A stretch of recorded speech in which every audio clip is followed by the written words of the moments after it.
there's this energetic kind of situation that's happening, and wanting to be seen, but not wanting to be seen.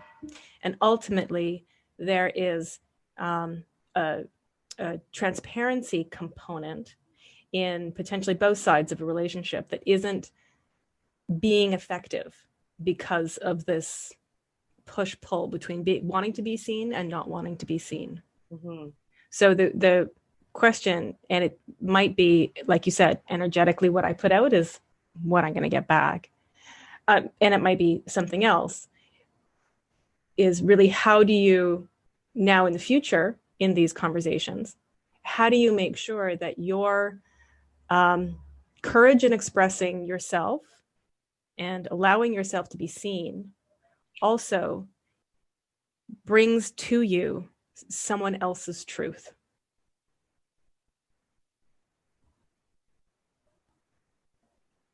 Well, I think number one is not to tell the person I'm being very vulnerable right now. So, like I said, I think maybe that was, I don't know, maybe I was looking for a sympathy card from him by saying that. But like you said, I could see that, yeah, it would make the person want to just like, oh, it's okay, Denise, it's okay. Um, um, so yeah, don't say that out loud. um, Or assessing the situation and then deciding whether or not that's something you want to share. that's a big point. Yes, yes, definitely. So learning about reading the audience, so to speak, Mm-hmm. reading the room, Mm-hmm. learning how to do that. Mm-hmm. Is that something that you generally consider? No, no, I generally I'll say things out loud without thinking of without filtering at first, thinking if I say this, what's going to be the outcome? Mm. What could the possible outcome be? I just come out and just bleh, instead of, oh, I really like to say this, but if I say that right now, Mm. how is this person going to react to that? What's the possibility there? Mm-hmm. I did that yesterday, as a matter of fact, How so? With Jason, I had, as soon as we hung up, I just wrote to him and I wrote him a text and said, hey, it was just really great to connect with you again. I realized how much I missed you. And then this morning I woke up to his text and saying, the same thing. But when I did that, and then last night I thought, oh, should I have done that? No. Should I have, does that, because you hear not that I think that right now dating Jason would be a possibility because he lives in Spain, in Europe. However, don't put it past me because I've done that before. Oh yeah. But yeah, part of me last night is, you start thinking of, people say, oh, don't call the guy, let him call you. Wait, what is it? Men love bitches. That book. So that started going through my mind last night. And I was like, oh, should I be playing that game? Should I have not done that? But then that's not who I am. I like to express myself right away. I'm that person that tells my friends this, Mm-hmm. if I'm feeling something good, you're gonna know. It's like, hey, I'm having a really good time right now. I'm really glad we're together. Mm-hmm. When I went to Europe with Patricia last year, it was just, I want to confirm with the person I'm with that I'm really enjoying my time with you right now. And I have no problem doing that. Yeah. Um, so yeah, it's just that fleeting thought of, should I, well, like you're just saying, should I maybe filter things first? Reading the room? I don't know how to do that because I just like to try and, when it feels good, I have no problem Mm-hmm. expressing. Mm-hmm. Uh, and if the other person doesn't feel the same way, that's okay. I Mm-hmm. but I have a problem with expressing myself when things don't feel good. Right. So is that not reading the room?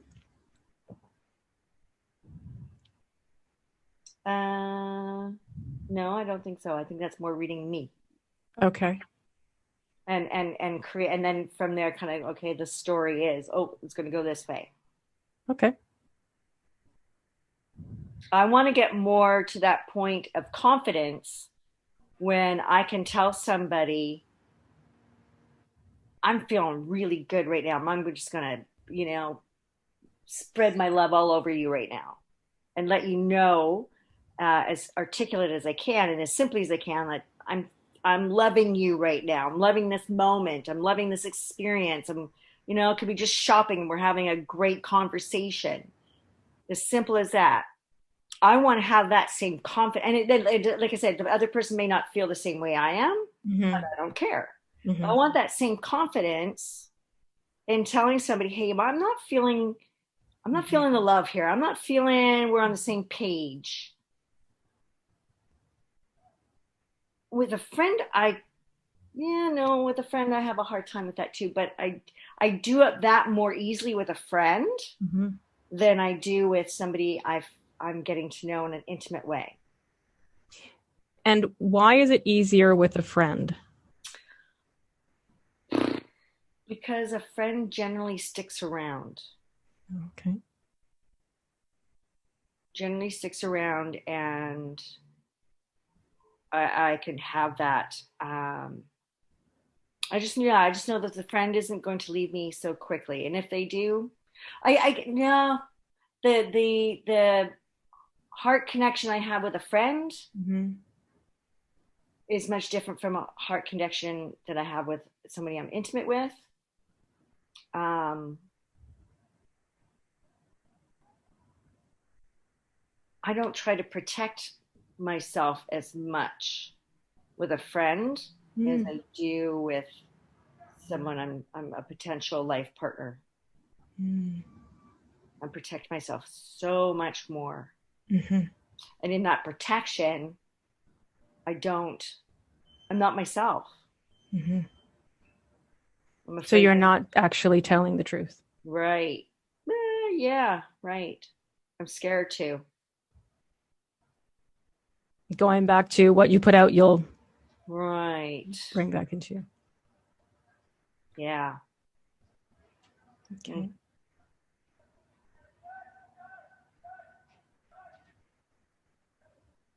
So with that exercise, what what new information comes up for you to start creating your new story?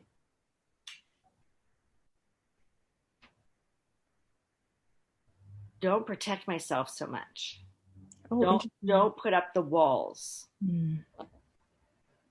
Start just yeah, just don't protect myself so much. What will that look like? Well, I will need to stop creating the story. I will need to stop creating something that's really not there. Mm. Um, yeah, that's a start. Mm-hmm. I think that'll be hard enough. Mm. It's a good place to start. Hmm.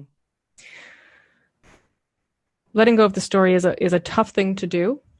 Yeah. Um, and sometimes it starts by being easier to create something else. So until it's fully possible to let go of any possible story because you don't fundamentally know the outcome, what are some of the alternative stories that you could hold on to or start to um, create for yourself in the interim? That let's just start off with a friendship Hmm. and not forward think that this is um, where a relationship is going to go. Mm-hmm. really try to let things happen more organically, Mm-hmm. on a more of a friendship level, and stop having like such um,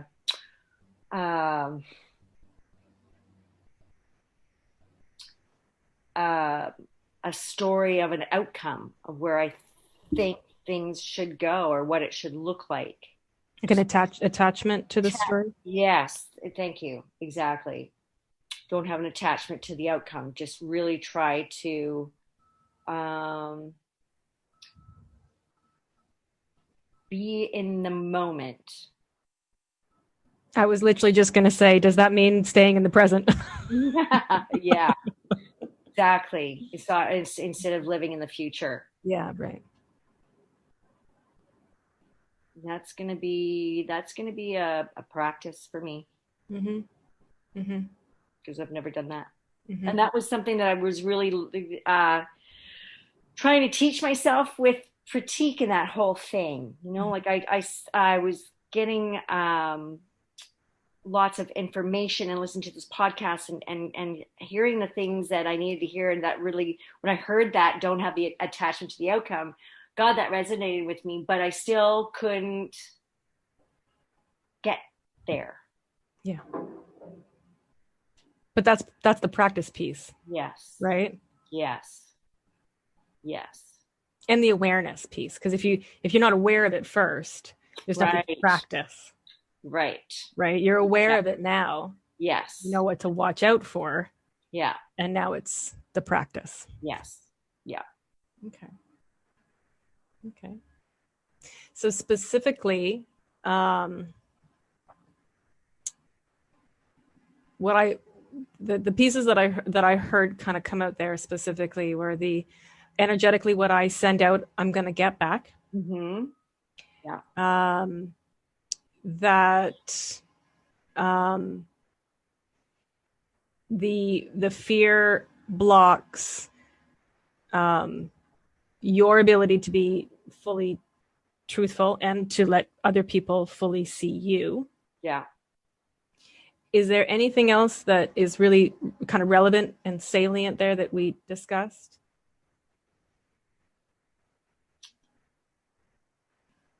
Um,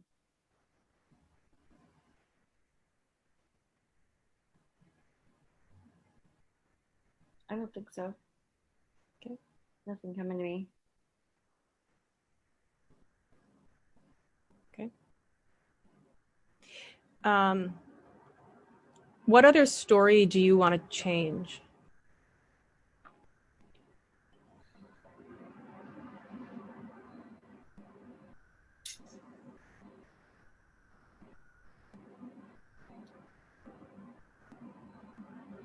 Uh, that I can't articulate. I know I can articulate. Uh, especially when I can write things down. I'm getting better at that. Um, but in the moment of fear, that's where I want to articulate more. Right. So you have this story that when you do get afraid, then you become inarticulate. You can't express yourself. Tongue-tied and overwhelmed in my emotions that I can't even articulate the emotion at the time. Right. That I'm kind of like chaotic Right. and um, yeah, chaotic. Like I'm flailing. Frazzled. Yes, and I can't get my feelings in check. Okay, what am I feeling right now? And if it's fear and fight or flight, I want to just like know what to say in the moment that will either ground me and but also help me to see that maybe what I think is happening at that moment really isn't. It's really just my fight or flight kicking in. Right. That, Yeah. yeah. It's really interesting that you bring up fight or flight, specifically because the thing with fear is that it really gives you those two options. Mm-hmm. You don't have any other options. Yeah. You either freeze or Yeah. you fight. Right. There's no, let's take a step back and talk about this. Let's evaluate what's going on here. You're either immobilized or you're out of there. Right. And Yes. that's neither of those things are a place where you can create from. Right. Rationalize. Yeah. Get into the wise mind. Yes. Yes. Yes. So the exercise for this weekend, and before we sign off for the day, I want to practice it with you a little bit. It's based on the idea of projection, that as human beings, we project how we experience the world onto others. And normally it has nothing to do with the other person. It's all in ourselves. And I have a really great example of this. And the example stems from back, I don't know, it was like 6 months ago. And I was talking to somebody about Rob, my boyfriend. Mm-hmm. And I was annoyed with him, super annoyed with him. And they asked me, well, why are you annoyed with him? And I was like, and it was May. So it was right in the thick of the social isolation, COVID stuff. And I said, I'm frustrated and annoyed with him because he's not working out enough. He's not spiritual enough. He's not eating well. And I just kind of sat there for a second and I was like, oh, those are all the things I'm annoyed at myself for. Oh. And that's a classic projection concept or situation. If you hear yourself saying, he should, he isn't, they're not, 9 times out of 10, well, there may be some truth to that. Absolutely. There's probably a lot more truth happening in here. Mm-hmm. So as you go through the rest of your week, and this is something that I do on a daily basis with myself, and it is uncomfortable because it really forces you to look at your own shit. Mm-hmm. But every single time you hear yourself, if only they would, or should, or why don't they, see how it applies to yourself. Mm-hmm. Swallow that pill first. Hear yourself coming up with all of the, well, yeah, but I'm doing, or all of the excuses you create, and experience the compassion you have for yourself and how you let yourself off the hook. And then say it again. And experience the compassion. Right. It's funny. There are times where I catch myself saying something about somebody and then I realize, oh, wait a minute. I do the same thing. Yeah. Okay. I'll take notes of that. Yeah. Is there a recent experience that you've had with that? Just as a kind of just to practice the exercise?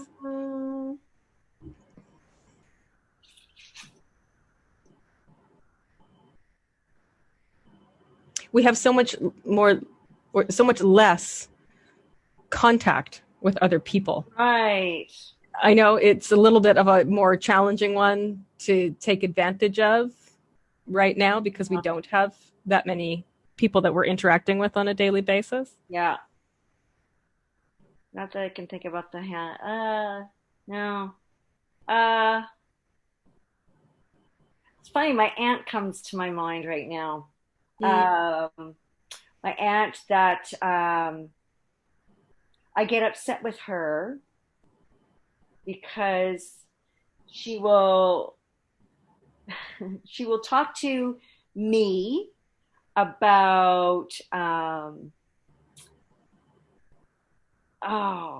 people she's pissed off at in the family, whether it's my uncle or another uncle or my other aunt and uncle. I'll hear about it. And I get upset that she doesn't go to the person or to the source. Oh. Yeah. Whereas there are times where I'm proud of myself because I've broken that habit. Mm-hmm. But there are times where, okay, I'm not talking to her about how much It upsets me Right. that she's saying them to me, but not to the other person. Right. So it's kind of like a vicious circle, isn't it? Yeah. Yeah. She hasn't done that lately, though. The last difficult conversation we kind of had was the fact that my uncle posted a picture of him with his arm around my nana, with neither of them wearing a mask. Right. You told me about that. Yeah, yeah. So I did have the conversation with her about it, Yeah. but I still kind of felt like, yeah, we didn't really resolve it. Mm-hmm. And I know more that my issue is with my uncle, not with her. Are you also saying that you get frustrated with her because she's not telling other people her truth? Yeah, yeah. Mirrors up, baby. Right. It's a painful one, but it works. Right. Hmm. Okay. Hmm. This is fun. It does actually get to be a little bit of fun once you start practicing that a little more often. You're like, oh shit, I did it again. Yeah, exactly. Damn.